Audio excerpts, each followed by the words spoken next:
First and importantly, the African Union's announcement of the signing of a cessation of hostilities between the government of Ethiopia and the Tigrayan People's Liberation Front represents an important step towards peace. We applaud the parties for their commitment to peace and reaching this agreement. We commend the African Union panel, former President Obasanjo, former President Kenyatta, and former Deputy President Labo Guka, on their extraordinary leadership and determined efforts to facilitate this peace process. We commend as well the work of the African Union, its Commission Chairperson Faki, South African President Ramaphosa, and Foreign Minister Pandor as hosts and international partners, including the United Nations and IGAD.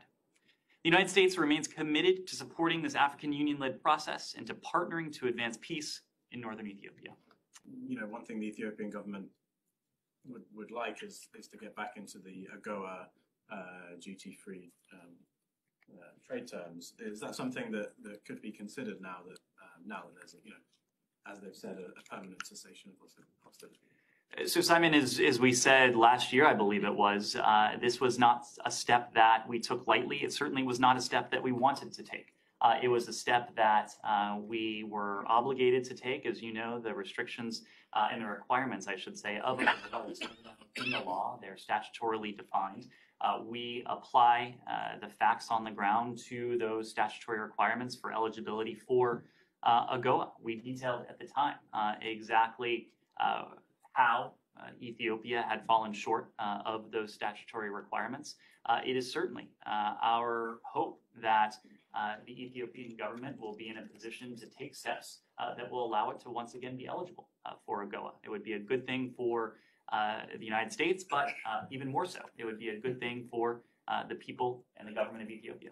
Is that something that you've communicated to the Ethiopians? You know, if you're able to come to agreement in this way, that's going to hold you in good stead on the, specifically tying that to the AGOA. This has always been a negotiation between the Ethiopian government and the TPLF. It's been facilitated by the AU. The Ethiopian government engaged in these discussions based on their own interests to pursue peace, to pursue stability in northern Ethiopia.